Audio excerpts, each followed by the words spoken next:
So this is a side event organised by University College Dublin at obviously the UN Economic and Social Council Partnership Forum, and it's entitled Making Global Multi-Stakeholder Partnerships Work for the SDGs.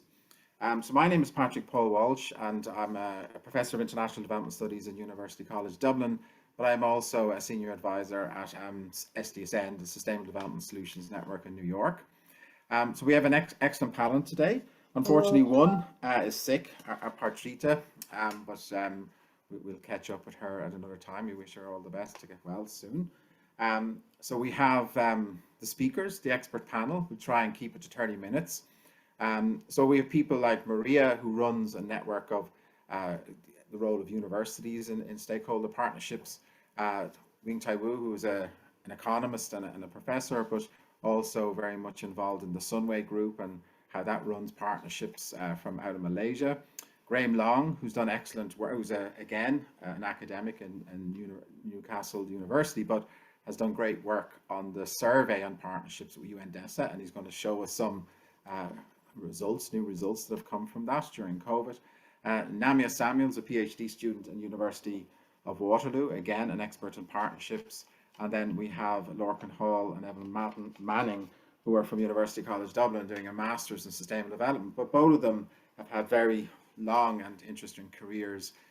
Lorcán in the insurance industry and Eibhilin in terms of the European Commission, and they will be bringing those sort of insights into the partnerships. And it's a pity Parajita's sick, because she was the civil society, like she would have put the civil society emphasis on the role of civil society in global stakeholder partnerships. Okay, so without further ado, I'm just going to introduce very briefly, María to kick us off. So as I said before, she's Vice President of Networks of the UN Sustainable Development Solutions Network. Prior to joining SDSN, María worked for UNESCO at the Science Policy and Sustainable Development Division for a good few years, and she has lots of other experience. But in terms of the academic side, she has a master's degree in international affairs from Columbia University, and I'll give you the floor, María. So. Thank you. Thank you very much, Paul, for the invitation to this very important event. Some have said that partnerships, and specifically multi-stakeholder global partnerships, are a sort of essential infrastructure of institutions to deliver the SDGs. And I agree with this idea. If one looks back to the 90s, there was a growing interest in these PPPs, no? the public and private partnerships that were actually pretty transactional alliances. No? The growing interest of corporate social responsibility on the one hand, but then there was also, in many places, an interest from the side of the public sector to reduce spending and work with the private sector to deliver some of the services and the infrastructures that were needed. And so these type of alliances were very, very specifically defined in contracts that assigned responsibilities, that described in detail what the deliverables were going to be, what the timeline was, how the risk and the ownership of the project was distributed. And in the last few decades, there's a trend towards a different type of alliances that I think is the one that we're discussing about today. Partnerships that are less defined, where organizations share the leadership, so they have a more horizontal model of leadership, where the idea of what it is that we're going to do together, what are the results going to be, are co-designed and co-created, and where the results are indeed co-shared. Now, anyone that has entered these kind of partnerships knows that they are very complicated. Always working together is hard, but even more when you mix organizations that have very different cultures. So why would we start going towards this type of partnerships? And the main reason is that the challenges that we face are no longer discretely defined, confined to one concrete community with very linear ABC prospects with just one discipline is required. We almost know everything that we need to know to address it, etc. But we're confronting the challenges of sustainable development. Sustainable development as defined by the SDGs, so tremendously complex and comprehensive agenda. These challenges are interconnected across countries, across sectors, disciplines. They are plagued with uncertainties, and we are seeing it with the pandemic, that require us to evolve as the challenge is progressing, and they are very much non-linear, with very small input changes producing massive output changes. So we're moving towards the type of partnerships that can help us address this type of challenges. And so I was going to share very quickly a couple of slides. I wonder if I can do that actually. I'm not sure. I think you must be seeing my desktop. Yeah. Can you see my slides? Yeah. Okay, so very quickly, what I'm trying to explain is that this line represents a bit of a chronological trend, but this is of course a continuum. So even the most transformative multi-stakeholder type of partnerships have some transactional nature within them, or small sort of sub-projects, no? But we're moving from this idea of very well-defined relationships across limited number of partnerships with hierarchies and timelines and deadlines and so to something where that has much more of a fluid nature, that is better fit for addressing these wicked challenges, and where the partners sit in the table knowing that we're very different organizations, we have very different sets of capacities, of knowledge, but this is precisely what we bring to the table, our differences. And we're going to partner in a way that at different points throughout this partnership, different organizations will take the lead and will work as a network. And we are going to be learning by doing and identifying these sort of leverage opportunities while we work together. One of the things that I find particularly interesting in this scenario is that the organizations themselves evolve as a part of the partnerships. So they learn from these partnerships, and the organization itself is affected by it. And if things are going well and are well run, then we're actually becoming more resilient, because the organizations themselves are better prepared to be adaptable, to change as crises, as shocks appear, and to be more resilient. This is a matrix that the University of Pretoria prepared in their Sustainable Development Report. They were asking themselves the question, how can we be actors of change for our communities in the topic of sustainable development? And they discovered two, or they frame it as there are two variables that would make them become these actors of change. So one of them is the nature of the knowledge and the solutions that they propose and they can bring to the table. And the other one is the nature of the relationships and of the engagement that they do with their communities. So they would need to move from a more transactional model where they engage very discreetly with a very clear compliance model where the university's self-interest, to one where the interest is that of the common good. So what we have when we're sitting together is a shared purpose. And we are going to be co-designing and co-owning the results of the project. But then also the nature of the knowledge that we're bringing will need to be far more interdisciplinary. We need to move away from the idea that small technological solutions will change the overall unsustainable system, and we're going to be applying systems thinking with transdisciplinary proposals.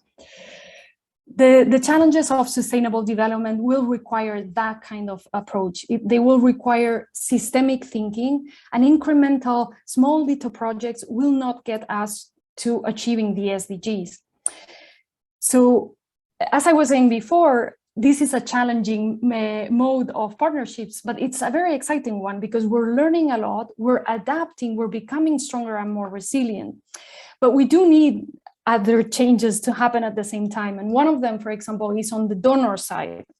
Philanthropic organizations, donor organizations need to move away from this model of funding small projects or one organization for very concrete deliverable. And they need to move also to this idea of funding portfolios of projects. So what we need to think about, and this is a slide from the Climate Kick that are very experienced in this type of partnerships, is to really move from very small projects that are producing incremental changes that may be being duplicated somewhere else and working in silos, to one where we're working in a network model where programs and organizations are learning as they're doing and learning from each other, and that they're tapping on this collective intelligence to appreciate these lever changes. And what we get with this is that we're tapping into our collective intelligence. We have seen it, and I've given Paul a link to an example from here, from Spain, but many of our networks are working on this model. And what we see is that if we have academics, which is what we bring to the table, talking to each other, we can reach one level of deblocking challenges. But it's once we bring city officials that we realize that these ideas are not being implemented because they are also facing some challenges and some resistances.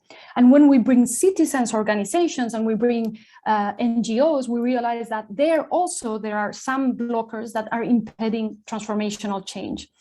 If we also bring the private sector and we all sit together, then it's not only we're going to realize how the system is impeding the transformational change, but we're also going to appreciate what are some of the opportunities for us to transform things.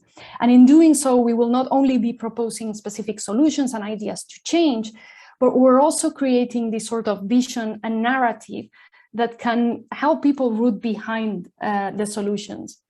So I am going to stop here. So this last slide, of course, is from Goal 17, which I think Paul had already made reference to, that encourages us precisely to use these goals as an essential way to achieve the SDGs.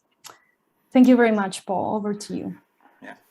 No, thank you, Maria. And this move from project to system change is really so vital, and that sort of thinking is absolutely excellent. So I'm going to, I forgot to say that those who are joining us on the, and I see a lot on the Whova platform, if you put your questions into the chat, and you can ask your questions as you go along, and we'll actually, Lorcán here is actually going to copy them and put them onto the Zoom call, so you'll actually see them and everyone will see them here as well. So we can have a two-way dialogue with the chat on the local Zoom room and also on the Whova platform that people are watching simultaneously. So it gives me great pleasure to introduce our second speaker, who is Wing-Woo Thye, who's my favorite macroeconomist. So he was for a long time a professor of economics in University of California, Davis, and I'm sure he's still linked there. But at the moment, he's working as president of the Jeffrey Institute on Southeast Asia, and he's also director of the Jeffrey Sachs Center on Sustainable Development at Sunway University. He has a PhD from Harvard University, and he also is still the director of the East Asia program in the Center for Sustainable Development at Columbia University. So it's great to have you here, and I look forward to your few minutes on what you're thinking about partnerships. Good evening. Thank you, Paul, for including me in this side event of the UN meeting. I am, in addition to the various responsibilities here, I hold at Sunway University in Kuala Lumpur, Malaysia. I'm also the Vice President for Asia for the UN Sustainable Development Solutions Network.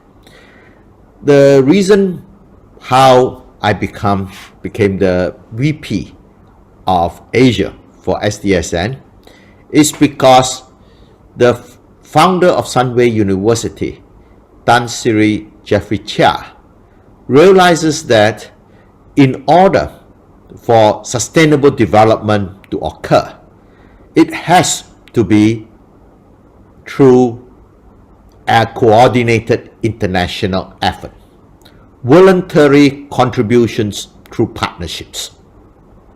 He started off first as an instinctive environmentalist, because I'd like to show you the background to the establishment of the Asia office of the SDSN here in Kuala Lumpur. Let me, hold on, I don't think seem to be able to finding it, right? Oh, okay. We can see. Let me see. Do you see the first slide? Yeah, we see.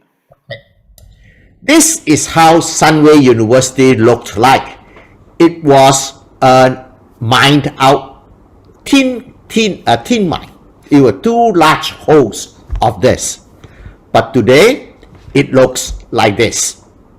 As you could see, in Sunway, we have not only turned this into a mixed development, the city discourages walking by constructing a series of covered walkways connecting different points of the city, and on top of the walkways are solar panels. Well, clearly, this is very nice for this small corner of the world, but this by itself is an exercise in futility if the rest of the world is not doing the same thing as what Jeffrey Chia has been trying to do in Malaysia.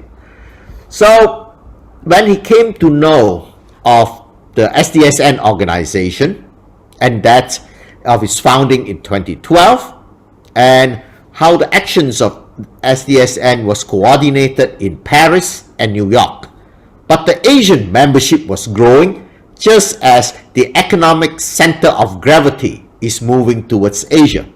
The SDSN membership has been growing rapidly, and the difficulties of the New York and Paris offices trying to coordinate their activities long distance in different time zones was getting more difficult.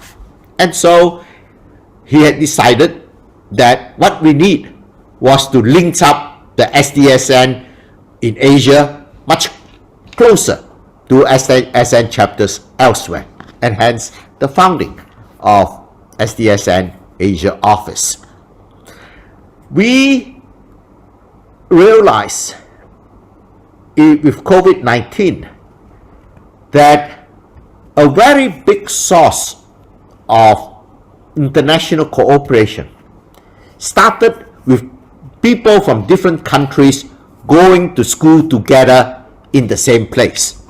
There, they develop friendships, and when they have ideas, when they go back to their home, they are able to form an international network to bring about coordinated changes. And what COVID-19 has really shown, by stopping the flow of students between Kuala Lumpur and all the other states, or all the other countries in Southeast Asia, is that we have not been able to promote this partnership among students as effectively as in the past. This is where we came up with the idea of making long distance learning a joint activity among different universities. Not only would it make it more interesting, it promotes a lot of international interaction that was not possible because of COVID-19, and which we come to realize is also a very cheap way of doing it. It's almost having an Erasmus program online. So we have started a Masters in Sustainable Development, and thanks to Paul, we have a partner. We and UC Dublin are coordinating our programs, and hopefully one day we'll be able to work out the kinks in the coordination across time zone so that we could have a global masters in sustainable development. Before I go on to talk about there are two big things in sustainable development. One is clearly the rich countries have to help the poor countries to decarbonize. Like for example, the energy system in Malaysia and in most poor Southeast Asian countries are coal burning. And so you have to transit to green energy sources. And that we need investment.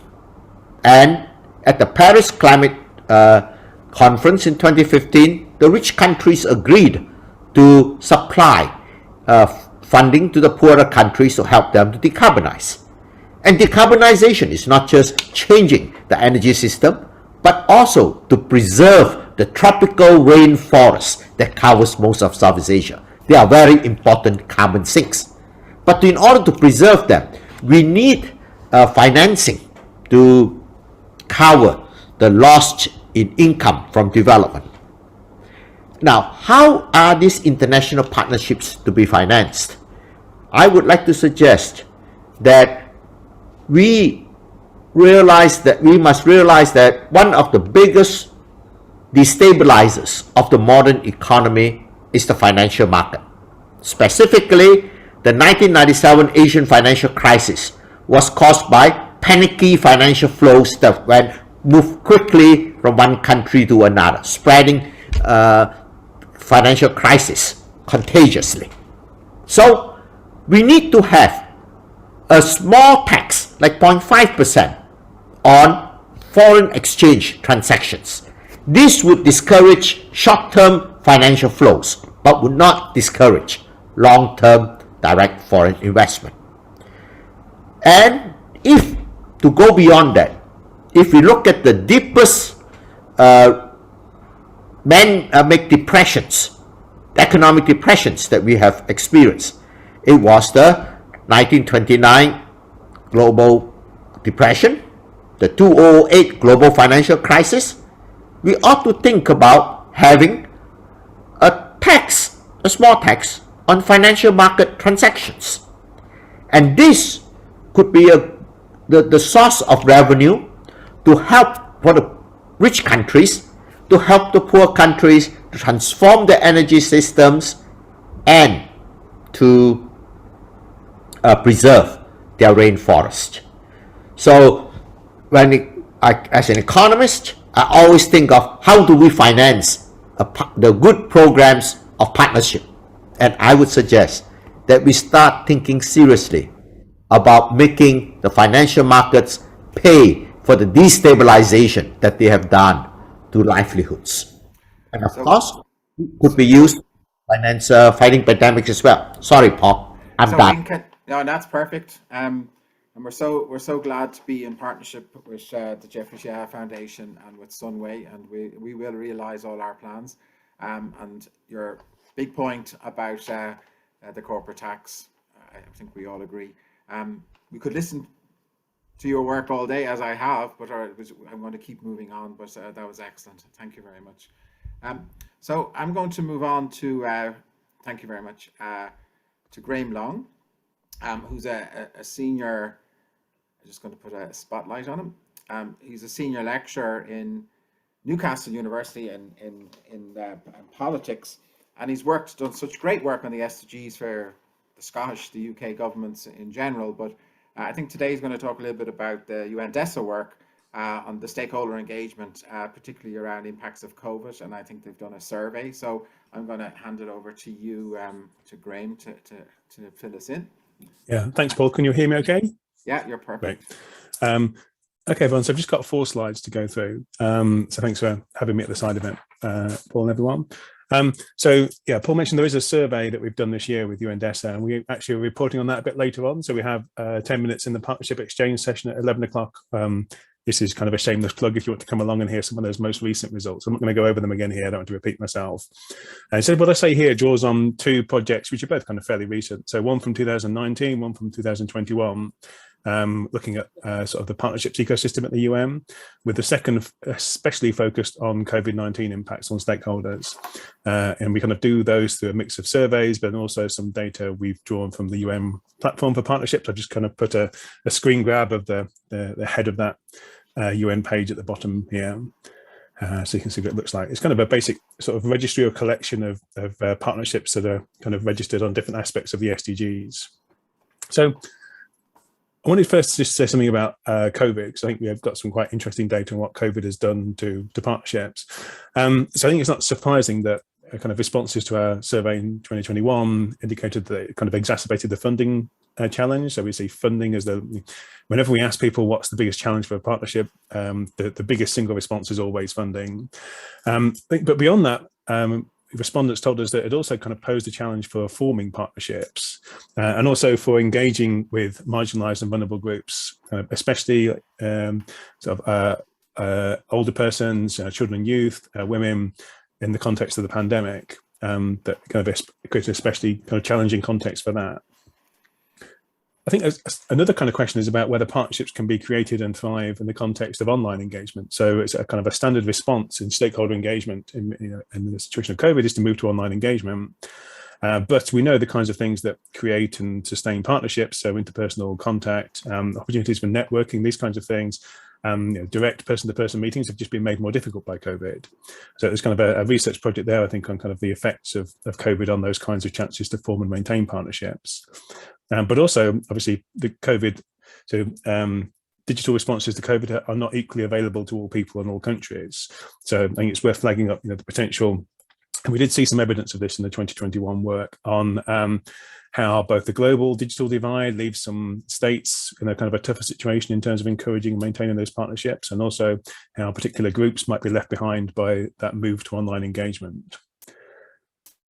Nevertheless, we did also find that so respondents told us, both kind of governments and stakeholders told us, that new partnerships did emerge from COVID-19 or as a response to COVID-19, I think is the exact phrase in the report. And our survey evidence indicates that they, maybe unsurprisingly, but I think it's worth noting, kind of clustered around national COVID response priorities. So it's kind of put I'm not going to run through in detail the graph to the right, but actually kind of to illustrate, you can see there that health services and systems and providing support for SMEs and educational systems and access to digital services were kind of the areas where people identified partnerships as forming and also identified that future partnerships would be needed. And this kind of leads, I think, kind of reinforced the reflection that we had already from the 2019 work about how partnerships sort of decide what to work on and how they come to be, and how they might be kind of steered or directed or orchestrated or curated, I guess. And it seems clear that, the partnerships can be steered or orchestrated in certain different directions. So one example of that is kind of the previous slide about COVID priorities and where partnerships have come up. A second kind of example is the 2017 Oceans Conference, which we worked on as part of the 2019 report. And so just on the right there is kind of the graph from that first report on where kind of partnerships have been registered and kind of commitments have been registered. There's approximately 1,400 commitments were registered in relation to that One Oceans Conference event. And at one point, that was a third of all the commitments registered on the UN portal, were kind of all around Goal 14 as a result of that single event. I think I'll say a bit more about this at the 11 o'clock event as well, but it looks as if COP26 has had a similar sort of effect. So we get lots of people this time around reporting climate partnerships. I think it's interesting also to flag up that the UN has an initiative ongoing at the moment about kind of what they call national partnership platforms. I've just again kind of pasted an excerpt from the relevant website there. This idea that there's a kind of a move to support direct country-driven partnership platforms, kind of trying to organise and curate partnerships at a national level, perhaps in response to national priorities. So it seems clear that there's kind of scope for some steering effects, because we're seeing some steering effects. And I guess this is only natural. I'm not kind of in any way being critical of this. So partnerships, as people have pointed out already, are kind of voluntary win-win arrangements. And so it's only natural that they kind of respond to sort of signals and areas of need and funding and interest and prominence and these sorts of things. So I guess the question maybe is that I'll kind of close on is whether or how to use this kind of this effect, the kind of the presence of this effect in kind of curating an ecosystem of partnerships for the SDGs. And so does somebody kind of lead into this collection of ways in which you can kind of pull or push partnerships in certain directions and do more of that? Do we worry that kind of where people have chosen to create new partnerships around certain COVID priorities, they're instead not creating partnerships around other things that perhaps kind of create new areas where sort of groups are left behind or issues are left behind because partnerships aren't forming there? Do you aim to kind of counteract that? I think under that, there are kind of two really very big questions to consider that I'm not going to try and answer today. I think they're almost kind of unfair to pose of anyone. So I think the first, and maybe the biggest, is just to decide, I mean, so if somebody's going to curate or steer partnerships, then it has to be decided in what direction that should work. So that requires thinking about the desired shape and the role of this global partnership of partnerships, exactly what it is we think that partnerships should do across all these SDGs and how that should be kind of coordinated. It's just a kind of a massive empirical and sort of theoretical question. And then also, it seems as soon as you step into the role of kind of actively trying to orchestrate or curate, and that's the reason why you do it, it's kind of intentional, then that seems to pose some questions of legitimacy, because you are sort of starting to get into deciding who gets what and exercising a certain kind of power, and that seems to come with some demands that also need thinking about. Okay, so that's my slides. Thanks so much. That's excellent, Graham. And please, in the chat, just put in the details of your session later in the day, because we all want to go to that. I just can't take it in, but if you do that, yeah, sure. Very interesting survey and a very interesting question about creating global partnerships and which ones and who should do it, etc. So that's excellent. Thank you, Graham. Just again to remind people who are on Whova that Lorcán Paul here from UCD is actually chairing the chats here with the Whova people on their chat room, and he's taking the chats from the Whova and putting into our room here as well. So we're delighted that that's going on. So our next speaker is Naima, who's from the University of Waterloo. I think she's currently a PhD student in sustainability management, Faculty of Environment. But she's very involved in all of Waterloo's projects on sustainability, and partnerships, of course. So looking forward to her intervention. You have the floor. Thank you very much, Paul. Hi, everyone. As Paul has said, I'm Naima Samuel, a PhD student. I'm working with Dr. Amelia Clark and Dr. Marie-Claire Cordier-Sager at the University of Waterloo on partnerships and SDGs. And I am very grateful for this opportunity to speak about partnerships and SDGs.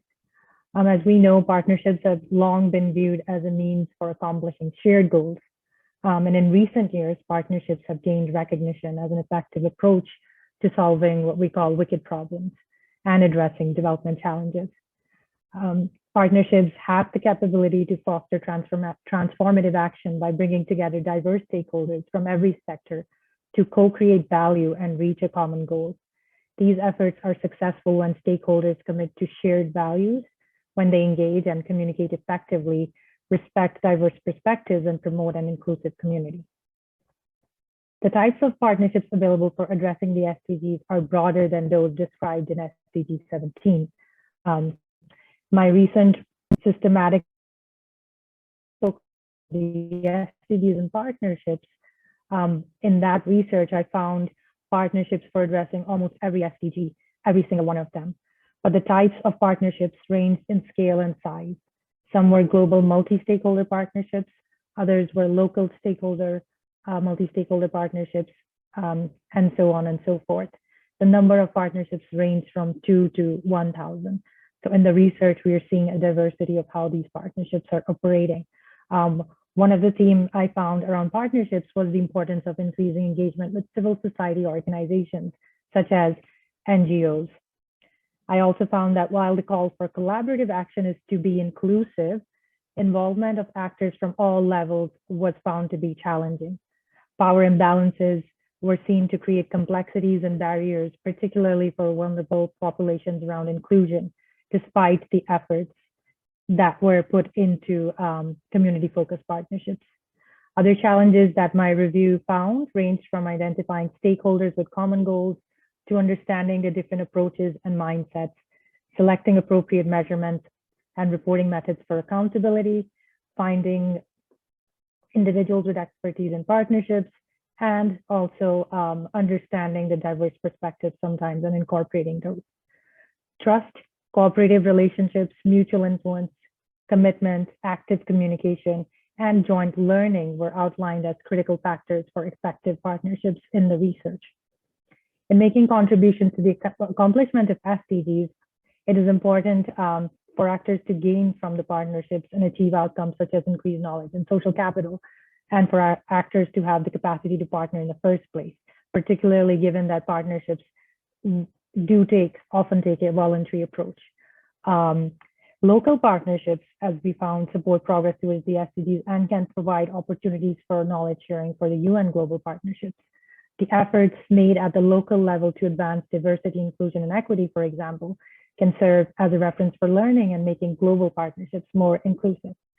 Partnerships involving universities operating at the local level also, for example, can contribute to this by advancing research to collaborations at both the local and global levels.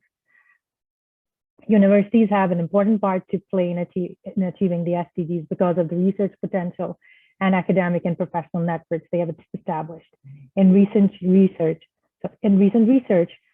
we found that collaborations between universities and industry, civil society organizations, and governments have increased significantly, particularly in the US, Japan, UK, and Indonesia, as well as the European Union.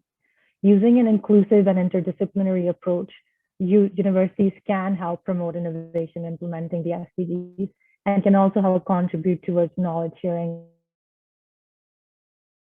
Partnerships with universities also help create awareness and educate society on the call for action in the SDGs, thereby encouraging students to drive that transformative action, as well as provide insight into the SDGs and how to effectively implement them.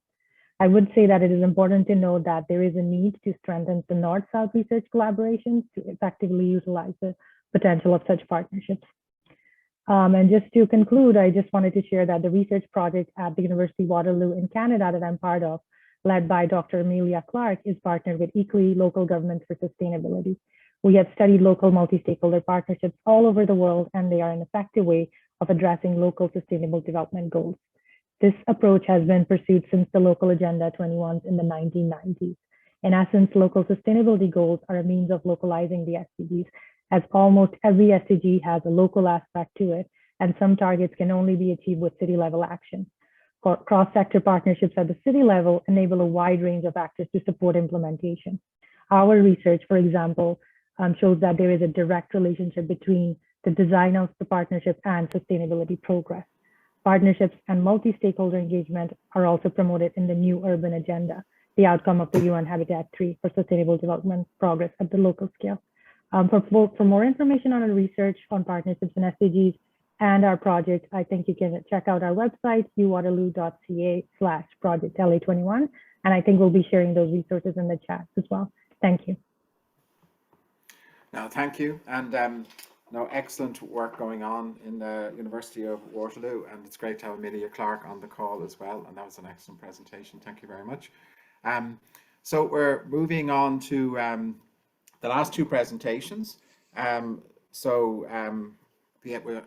These are master's students, but they have a long professional background in their area. So Lorcán, who's been helping me out, you can see he's sharing the chat between the Whova and Zoom, is going to give a talk now, and he's currently an MSc in Sustainable Development in partnership with UN SDSN.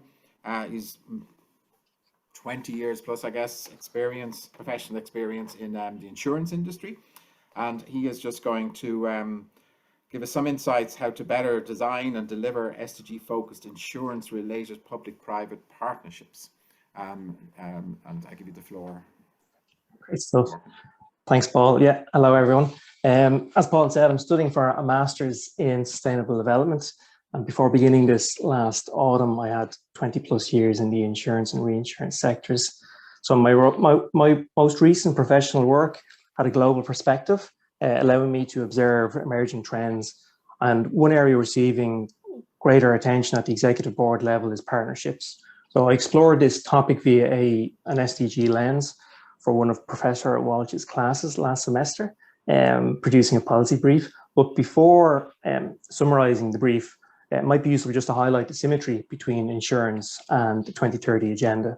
So the guiding principle at the heart of insurance is that many pay for the few. And by this, we mean that many people and organizations pay insurance premiums so that a few people can receive financial support when they experience unwanted events, such as natural catastrophes or illnesses. This principle, many pay for the few, is echoed in the 2030s agenda's central promise of leave no one behind, suggesting that there are synergistic insurance-related partnership opportunities across the SDGs. My policy brief uses 4 questions to explore this growing insurance public-private partnership area. I'll go through the 4 sections now. So number 1 is, why are non-insurance actors such as governments, multilateral organizations and humanitarian agencies seeking partnerships? I think, for example, natural catastrophes consume a disproportionate amount of developing nations' finances, with 8 to 9% of their annual budgets being climate related. The spending is largely deployed after events occur, with only 2% of the spending financed before disasters happen. Insurance solutions, capital and risk analytics tools can play an important role here. I think in general, there's limited academic research into this nascent area. So my note identifies 5 important initiatives from the past year, signaling what is happening in practice. Question 2, why are insurers seeking partnerships? I think it's important to highlight that insurance companies aren't seeking to replace their profit-seeking impulses with social enterprise philosophies. And my paper presents 4 factors that insurance companies are using to assess these new type of public-private partnership opportunities. Thirdly, what factors might impede this partnership momentum we were witnessing? Over the past few months, there were many events triggered by COP26 that surfaced valuable insights from insurance and non-insurance actors around this area. I attended several of these events, synthesizing the learnings into 6 factors that might impede this momentum we're seeing. Fourthly, how might governance frameworks be strengthened to mitigate these challenges? I think that the challenges do not appear to be technical in nature whatsoever. They appear to be change management issues, suggesting that there are proven frameworks and tools available to us to address these issues. And my paper just offers some thoughts in this area as well, based on my 20 years experience. So in conclusion, there are valuable opportunities for us to team up with the private insurance sector to deliver on our collective SDG ambitions. As always with partnerships though, it's critical to craft constructs that deliver value for all stakeholders, particularly value for the public good. Thank you. Yeah, okay, thanks Lorcán. So I'm extremely interested how that, because there's always in goal 1, social protection floors and social protection funds are really being promoted strongly, global funds for social protection, but I just think insurance can play a massive role, social insurance in particular, across the globe, and it's not. So that's excellent. Just on that point really quickly, I've spoken about the private insurance sector, but there are public-private partnerships that are looking to mobilize social insurance programs as well, using private sector experience. Yeah, exactly. Yeah. Well, thank you. So finally, I just want to give the floor to Eibhilin Madden.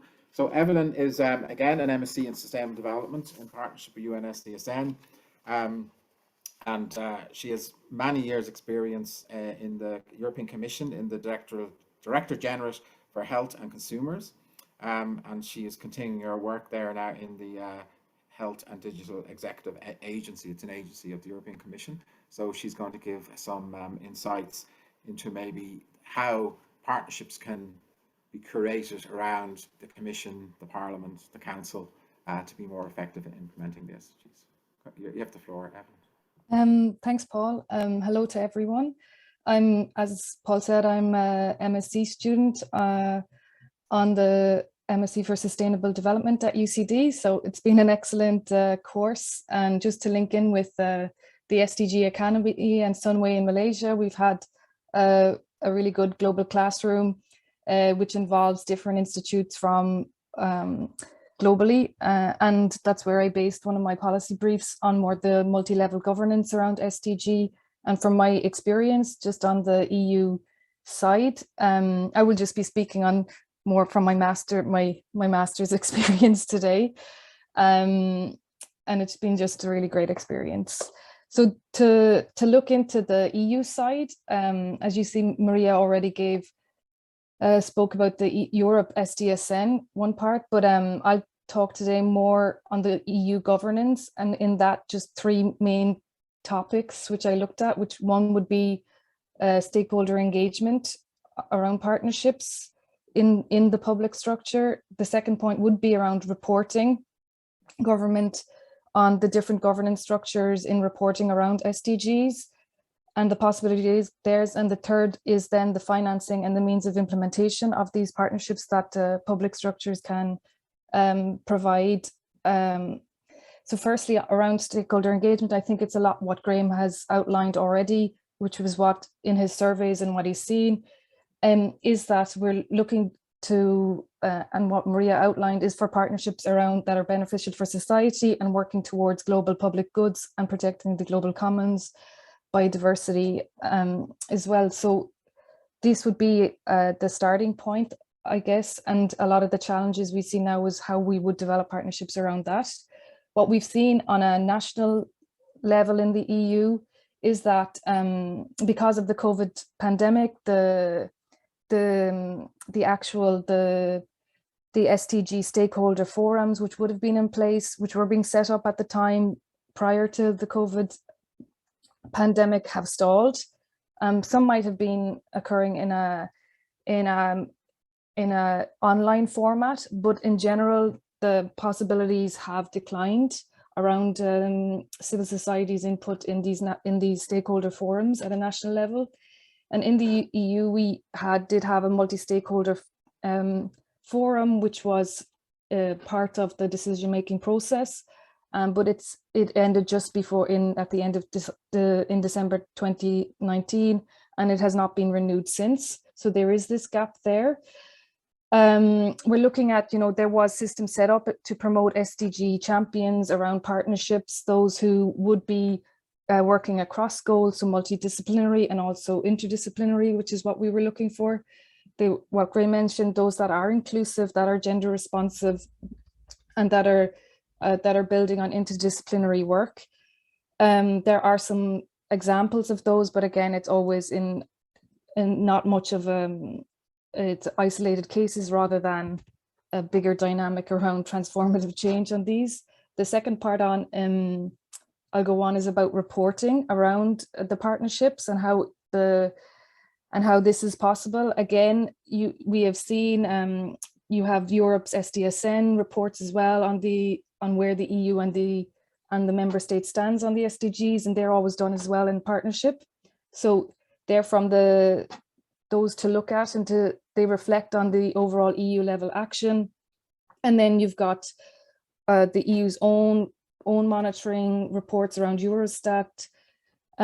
What's also interesting in there is that you might have other institutions and structures who are, one, for example, is called the Committee of the Regions, who are working with the OECD, with local and regional authorities around monitoring and reporting on the SDGs. And their always criticism would be that there is no overarching strategy at an EU level, therefore no effective mainstreaming or coordination of SDGs, which then trickles down to the local and regional authorities. But there are some important opportunities that are coming up. One would be in a new SDG Alliance, it's called, which has been set up in the European Parliament, which is an informal group of MEPs from different political groups and different committees who are now going to work towards mainstreaming the SDGs in the European Parliament. And there they have official reporting and an own initiative report. But because of this process has been set up, you can see the opportunities to link in now with MEPs who would then go on to report to the UN High-Level Political Forum as well, and having all of the different political actors also working on this. We've seen that some national implementation strands and consultations have also stalled. With regards to the VNRs, it would be interesting to see how much partnerships will be looked on in those in the future, and to make sure that civil society's reports around the SDGs are taken into consideration. And finally, just a last point on the financing. We've seen on the EU side that there are some attempts to to streamline SDGs into financial frameworks. So for instance, the whole idea around missions, which is from Mariana Mazzucato, there's a lot on new missions. So what Maria was saying, like longer transformative partnerships around missions around oceans, soil. There's one on cancer, one on, and smart cities and so on. So working towards societal challenges with real financing attached. There's also this issue that looking at the recovery and resilience funds, so the COVID-19 Build Back Better funds or Build Forward Better funds, and to look at those, whether they're attached to certain environmental and climate objectives, but also societal objectives, that it's not just, for example, a new digital agenda, but also climate and also societal objectives. And I think Europe SDSN are also looking at those. And there will be some presentations during the partnership forum around linking the EU Green Deal to the SDGs as well. And with that, I guess the main point is that there needs to be an overarching EU strategy that would be still missing on implementation in order to connect the multi-stakeholder partners in, and to work more at integrating SDGs formally into the EU financial framework and the European semester. Thank you. Okay, so thanks, Eibhilin. That's excellent. It's so important that we hardwire the whole stakeholder approach and UN 2030 agenda into around the legislators and commission, and it's excellent work to think about how that can be done to the benefit of everyone, even globally. So it is at 13:51, and I know people on Whova are probably eager to move over to the plenary opening sessions because we do want to do that. I'm happy just to take, and again, people on this call might want to move away as well, but I am happy just to listen, just in honor of Aparachita Bajre. We didn't really get the hard civil society voice, so I think an NGO has just asked us for 2 minutes, but if you can just give it just 2 minutes, if that's possible. That's the representative from, I can't see it properly here, but Argentinian, De Filipina, I think it's called. Are you there?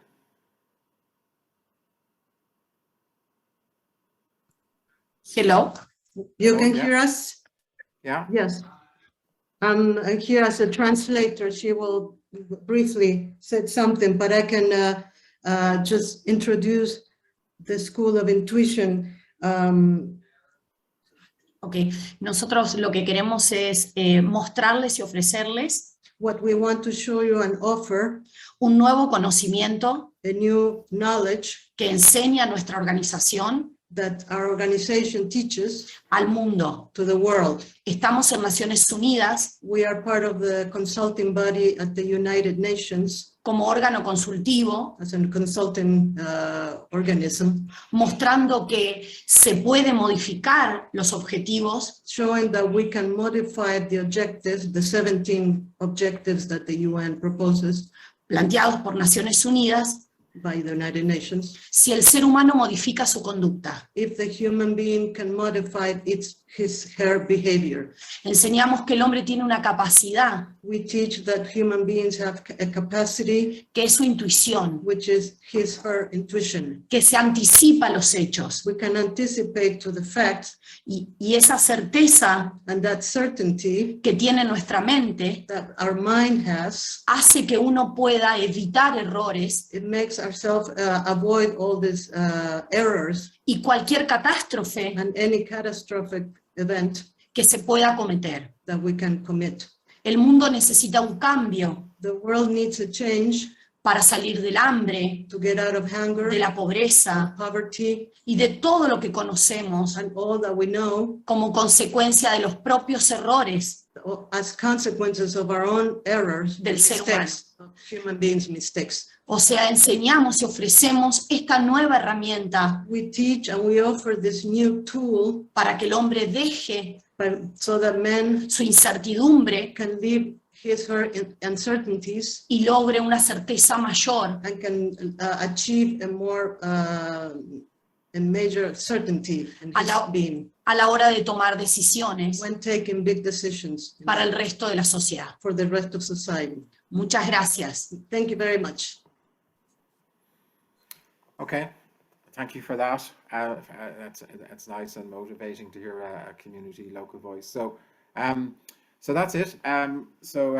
Please stay in touch, and we will be posting a 2-page summary of all the interventions today, and we're all interconnected on the Whova anyway. But thanks again to all the speakers, very much appreciated, and we'll meet soon. But we're moving on to the next sessions now, and but we will all be in touch soon. And thanks again. Okay.